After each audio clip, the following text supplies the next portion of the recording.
Non-Monogamy Help is a podcast where your questions about open, non-monogamous or polyamorous relationships are answered.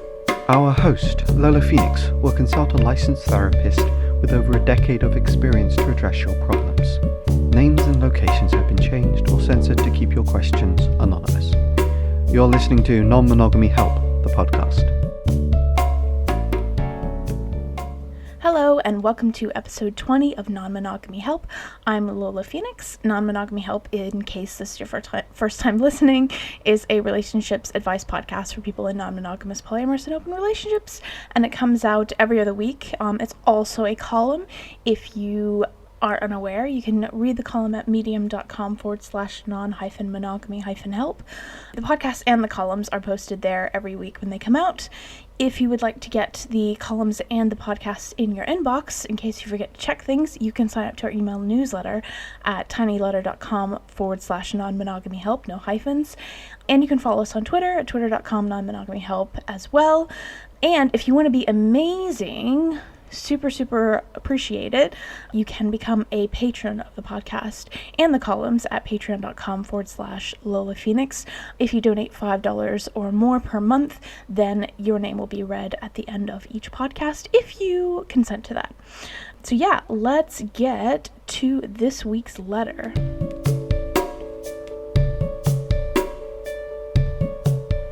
This is a bit of a long email. I hope you can read it without too much judgment. Thank you in advance. I'm interested in entering a consensual non-monogamous relationship with my husband. We're both 32.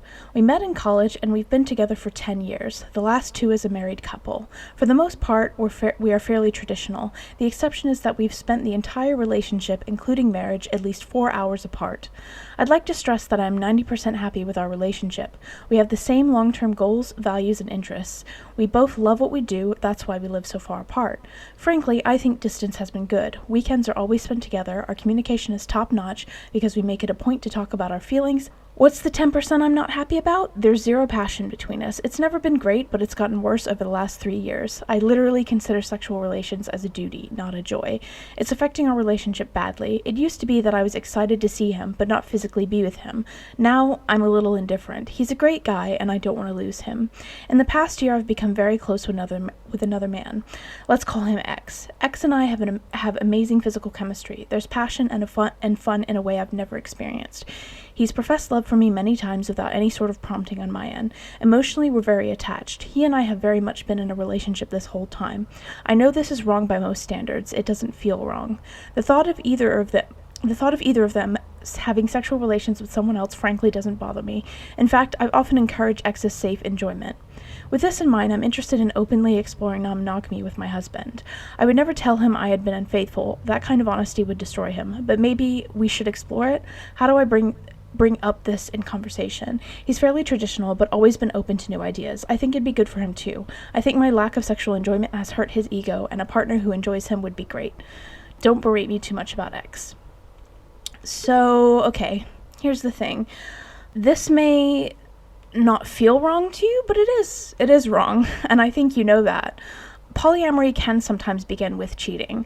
It doesn't always, very, very rarely, from what I've seen and how much I've given advice on it, very, very rarely does it ever occur that both people in a couple situation decide at the same time that they are interested in non-monogamy. Usually it's one person's idea to bring up, or something like this happens, and so it's not completely unusual. I don't think it's impossible necessarily to go from being dishonest to being in an open relationship. However, what you have right now is not what you think it is. So you're saying that everything's great with your relationship, you have great communication, but you don't have good communication because you have this massive secret, and you know that it is something that you need to keep from your partner. You know you can't honestly tell your partner, so that's not great communication. And I really feel I think polyamory and open relationships, or ethical non-monogamy, whatever you want to call it, I think it can become I think it can come from cheating, but I think honesty has to be a big part of that. You want a consensual non-monogamous relationship, but right now you have an unconsensual non-monogamous relationship, and your husband doesn't know about that. And the second that basically the only way for, even if you bring this up, even if it works out the way that you envision it working out and you get to date X and you get to date your husband at the same time, you're going to have to maintain this lie. You and X are going to have to maintain this lie to your husband in perpetuity. And it's one thing to sometimes I do think people get, they kind of meet someone, they get kind of infatuated and feelings develop and they try to kind of deny it to themselves and they end up flirting a lot and then they're like, oh no, but is this cheating? Oh, I don't know, I'm confused, I'm da-da-da-da-da. And eventually they realize that they've made a mistake and then they go, shit, I've cheated and now what do I do? And then they're honest. But that situation is it, for that to happen in the past and for you to say, okay, I've cheated, I've been emotionally clearly intimate with this person and I've been dishonest with you about it, that's okay for you to have done that and then realize your mistake, admit your mistake, be honest with your partner and say, I really want to pursue non-monogamy. I've been dishonest, but I'd like to work on repairing our trust. However, if you decide, okay, I'm not going to tell him the truth because that kind of honesty would destroy him, as you said, then you will never have a consensual non-monogamous relationship because you have been lying this entire time and you will have to continue to lie. Even if he now knows about X, you will continuously have to lie. And I really, really don't think that that's going to work. Like, it's very, very obvious, because this happens all the time, not with people who consensually and knowingly cheat, but it happens where somebody kind of develops an attraction to somebody else, and that is sort of spearheading their interest in non-monogamy. And then they approach their partner about it, and then it's sort of like the, baking and cooking shows where they're like, oh, this is the recipe. By the way, here's one I made earlier. They just kind of pull out this, just so happens that there's this person I'm interested in. Like, you can't pretend that kind of thing is just happenstance. And even if you decide to maybe lay it low or something for a month or so to give some space, then you're still lying to your husband about it. You're still creating a false narrative and you're going to have to forever. Let's say you end up with X and with your husband and those two relationships are great for you and you are in these relationships for the rest of your life. You're going to have to lie for the rest of your life until I guess maybe you're 70 or something and you finally decide that it's okay to tell him. I mean, if you think that you have to understand from his perspective, you have a good relationship, you're very communicative with each other, and he's already, you already said that your lack of sexual enjoyment is hurting his ego. So how much more is this going to really gut punch him? The fact that not only, is his ego bruised from how difficult your relationship has been, but that you've lied to him this entire time. And he's going to have a lot of feelings about that. And it's going to be very, very obvious. I just don't think you're realistically going to be able to pull it off by not telling him. It's going to come out. The truth is going to come out eventually. And when it does come out, it's going to be 10 times as worse than if you would have just told him the truth. So, point blank, I'm saying, if what you want is a consensual non-monogamous relationship, you don't have that now, and you can't ask for that if you're not willing to be honest. And I think that that it's not right what you're doing because you're telling me not to berate you for it. And another thing that you really need to think about is that X must know that you have a partner unless you're lying to X as well. And if X knows that you have a partner, that means that X is fine professing his love for you, knowing that you're with someone else. And I mean, that's the thing. I can understand that people get into situations, especially when you have a long distance relationship, your partner is 4 hours away, you don't see them every day. That can be hard on most people. A lot of people would never agree to that kind of a relationship in the first place. And then you meet someone, you have a really good connection. And I do get how, especially if you're out, if you've had some drinks, one thing leads to another, I can totally understand how that can happen. But that's very, very different in terms of that, accidentally happening. That's very, very different from someone obviously being very emotionally intense with you, knowing that you have a partner, and being absolutely fine with declaring their love for you. That, to me, is a red flag. If someone is, I'm not saying that this is always the case, because, there's billions of people on the planet and everyone's different, but if someone is fine with breaking the rules and boundaries of someone else with you, then theoretically they're fine with breaking your rules and boundaries. So you're wanting to start these new relationships, but everything is not built on any foundation of trust or honesty. Even the relationship that you have with X, while you may really love it because it has all the spark and passion that your current relationship lacks, it's still based on dishonesty, and X is fine with that. And I think that's something that you really need to think about. Like, are you, because they say, like, I'm not sure what the exact quote is, with something like cheaters cheat or cheater always cheat. I don't think that's necessarily true. I think it really depends on the situation. I think sometimes people get swept away, and that's understandable, but I do think it's worth thinking about. If someone is willing to be dishonest and lie to someone in front of you, with you, then it does put into question what they're willing to do, not with you, not there. That all said, you could hear what I've said and say, okay, how about I just be honest with my husband? I tell him about what's happened with X. We try to start from ground zero, rebuild our trust. Is that a good idea? I'm really, really wondering why it is you're even holding on to this relationship. Like, I get that you have a good relationship, maybe not a romantic or sexual relationship, but you have a kind of this established base together. You have some good communication. You enjoy spending time together. But that isn't enough reason to your percentages where you're like, I'm 90% happy with it, but 10% I'm not. It doesn't really matter if you're happy with most of it, if that 10% is like, really, really crucial to you being happy in your whole life. Like, you can be 99.9% compatible with someone. Like, you could meet someone who is everything that you've ever dreamed of, but one issue that is critically important that cannot be compromised on. Like, let's say you meet someone who is absolutely perfect, but you do not want to have kids, and they do. There's no compromising that, really. Like, I can't really think of a situation. Like, you can wait, there's a, maybe, but you really shouldn't have a kid if you don't want to have a kid. And people who do want to have children, if they were, stuck in a relationship where they couldn't, would eventually end up feeling resentment. There's a kind of, for certain people, depending on how their body works, there's a time clock of availability of when they can have a kid. So it's one of those things. Like, everything else could be absolutely perfect, but that one detail changes everything. So yeah, you have the same long-term goals, values, and interests. You both love what you do, and you spend some nice time together. You sound like good friends. You don't have to be in a romantic relationship with each other. And I think that you're kind of a bit trapped in what's called a sunken cost fallacy, which means that, like, you've already put so much into this that you think you have to keep going with it. But you really don't have to keep going with it. I know you've been together for 10 years, and maybe that's, like, partly is, like, your fear because you've always had this base with this person, so you're really afraid to give it up.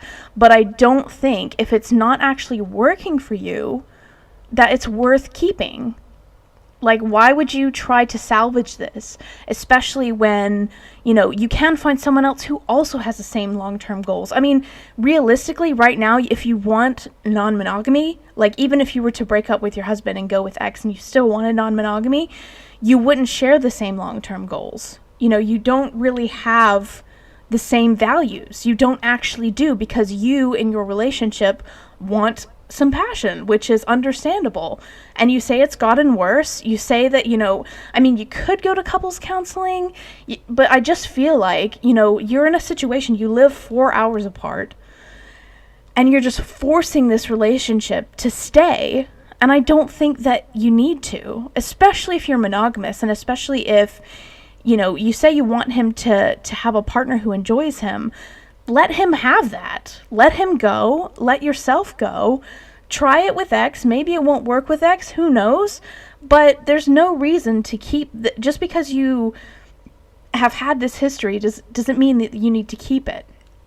And it's far, far better for you to part ways amicably. To go, okay, we both like each other, we're both friends, we both have a good rapport, but clearly this romantic relationship isn't working out. We clearly both want a relationship where we do feel attracted to one another, and we don't at this point. Sometimes, even if people have a history of having that kind of good attraction, it does go away. Now, one thing I would also add, just as a caveat, is that people do tend to find, when you have a new relationship, it's new, sparkly, brand new, and you have a lot of passion, especially like if everything's brand new, there is a lot of what's called new relationship energy that goes along with that. Like, everything's new and sparkly and shiny and exciting. And then especially, like, usually it's when people move in together, to be honest, things become a little bit humdrum. And it's not necessarily that that's a bad thing. And I do think sometimes people get this false expectation, like new relationship energy gets them really excited, and that's what they want relationships to always be. And it usually isn't like that. Not necessarily because there's something wrong with moving in together or forming into a monogamous relationship where you don't see other people. A lot of people would use that as an example of why humans aren't naturally monogamous or whatever. I just think that sometimes, it's sort of similar to like any relationship in your life, or even like getting a new phone or a new computer. Like, it doesn't even have to be a relationship. Like, when you get a new phone, you're like, oh wow, and like eventually you get used to having it there, and it has a different type of relationship in your life. I really shouldn't compare people to things, but I think it's the same. Like, with a new friend, you meet a new friend, you become best friends, and eventually, like, you have a different kind of relationship. As the relationship matures, it's a different kind of relationship.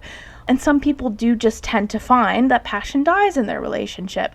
And I kind of feel like sometimes, as they say, absence makes the heart grow fonder. And sometimes, being apart can actually help people, because then they get excited when they see each other again.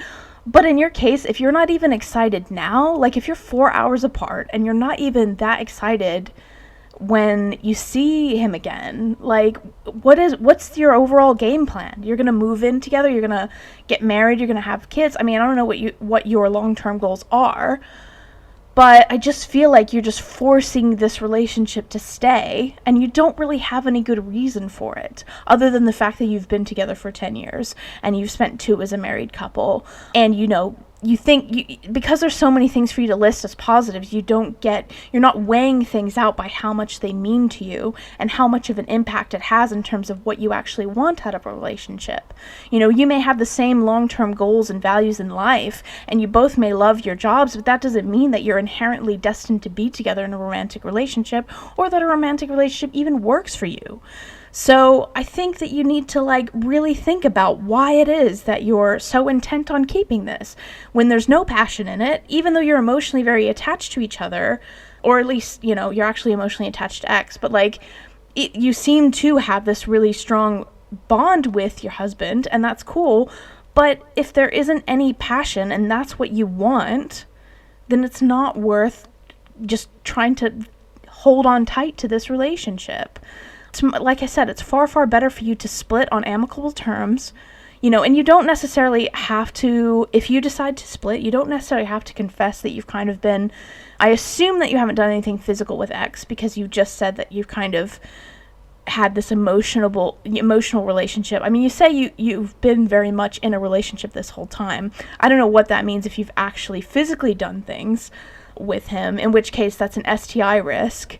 And I do think it's fair to tell your husband that, even if you are splitting up, because it's just, he should know to get tested, or you should, I just think it's fair to disclose in that regard. But if you haven't, and you've just kind of been a little bit emotionally tied to this guy, and you've kind of not said you're officially in a relationship, but you've basically been in a relationship, then you could technically decide to break it off with your husband without having to tell him about X. I just think honesty is the best policy in most cases, because I just think that whenever you have a lie this big, it's inevitably going to come back and bite you in the ass. So you should just be honest about it, especially if you're breaking up. I mean, yeah, it'll hurt. It hurts to be cheated on, but it's not, I know you say it will destroy him, but there are things that are going to happen in life that are going to be shit. And he is responsible. I'm pretty sure he can find a therapist. I'm pretty sure he can deal with his own emotions. That's not like a reason to hide the truth from him just because you don't think he can handle it. Like, you aren't really the arbiter of what he can and can't handle. He's a grown-ass adult. He's adult enough to be in a relationship. So that kind of is part of it. Do you know what I'm saying? So yeah, overall, I think that it's not a good idea. If what you want is a consensual non-monogamous relationship, you're never going to have that if you are unwilling to tell your husband that you've been unfaithful. You're never going to have a consensual non-monogamous relationship, because even if you were to introduce it to him, even if it was the ideal situation, you introduced it to him and he was like, actually, yeah, I've always been interested in this. Let's do it. Great. But you're going to have to continuously be dishonest about X. You're never going to tell him the truth. So he's consenting to something, consenting to you dating, consenting to being in this non-monogamous relationship with you from that point. He isn't consenting from the point that you decided to be non-monogamous, basically. So you're never going to have a consensual non-monogamous relationship with your husband if you refuse to be honest about what you've done. And I stress, like, as part of the wrap-up, there's no point in dragging this out if you're at a base level incompatible. Like, you sound like great friends. Like, he sounds like a great friend for you to have. Like, and you can be friends. You can chat with each other. You can talk with each other. You can meet up when times call for it. But you don't have to be in a romantic relationship. I know it's hard sometimes, especially when you've been together with someone for so long, and it just feels like, how are you ever going to live without one another? And it's a very, very scary thing, especially if you've been together for 10 years and you're 32, and that means you've been together since you're about 22, which I don't know if you went to uni, but, like, theoretically, like, you're almost high school sweetheart. So I don't know how much you dated before you were in kind of this monogamous relationship. But if you've been gone for such a long time without actually dating or getting out there, it can seem really scary. But that's not a reason to just stay in the relationship. And it's also not fair to him. Playing this sort of weird chicken, relationship chicken, and waiting until someone calls it quits, like, don't do that. Both of you, like, you're not, you have time to figure out what it is, to find partners who are at least in the same city. Like, there's really no reason to just keep this going. I really don't like that, because I don't like it when my advice is, like, break up, because I do feel like that's, like, I don't know, it feels like it's the typical advice. It's like, just break up. But, like, in this situation, especially if you are never going to tell him the truth, it's just, you might think that you are going to be able to keep it under wraps. I mean, let's hope you don't, and X, like, because you're also relying on X to basically keep his trap shut for the rest of however it is that you are together. If you have a bad breakup with X, if things don't work out, all that passion turns to anger, and X decides to tell your partner, like, you're assuming that you can lie. And I just don't think, like, your husband would have to be an extremely naive person to not realize that something's going on. I mean, granted, he is 4 hours away, so there might be a lot he doesn't see, but I just don't think that you're going to be able to keep that lie, and there's no reason to. So yeah, I really hate that that's kind of my advice in this certain circumstance, but I do really feel like ultimately you have a good overall relationship, but you're not clearly romantically compatible. And it's sometimes, like, don't try to shove it and make it work. Separate amicably as possible. Like, breakups always suck, but separate in the nicest way that you can.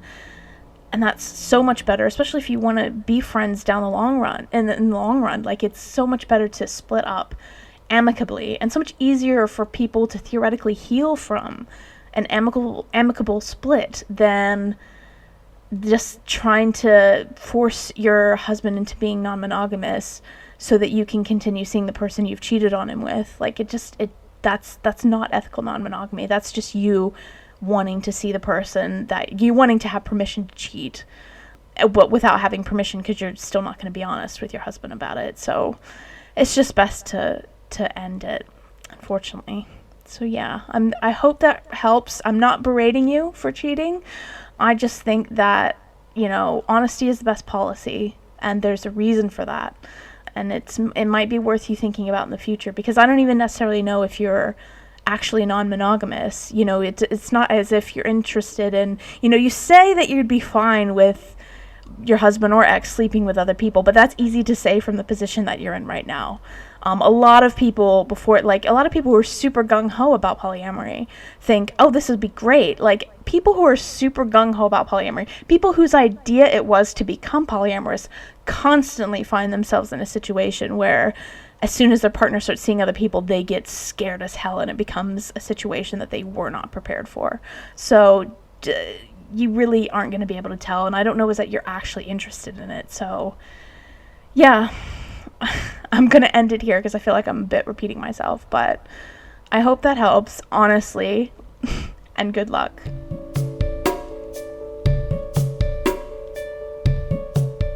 Thank you for listening to Non-Monogamy Help. Once again, if you want to read the column, or I also post podcasts on medium.com/non-monogamy-help. If you want to get it in your inbox, and because you can't check Twitter or check whatever, you can sign up to the email newsletter at tinyletter.com/non-monogamy-help, and you can get tweets about it. Occasionally, sometimes I drop the ball a bit, but usually you can get tweets about it at twitter.com/non-monogamy-help, no hyphens. And if you want to be amazing, you can become a patron at patreon.com/Lola Phoenix. If you donate $5 or more per month, then you will get your name right at the end of the podcast, which I'm going to do right now. Our patrons are Laura Boylan, Chris Albery-Jones, Franzi, and James Wortell. Awesome. Thank you so much for listening, and have a awesome day, and I will see you the next time you listen to the podcast. One day I will figure out how to say goodbye without it being so bloody awkward. But until then, yeah, cheers, bye. You've been listening to Non-Monogamy Help. Our podcast music has been provided by Chris Albery-Jones at albery-jones.com, and the art was made by Dom Jung at domduong.com. Thank you for listening.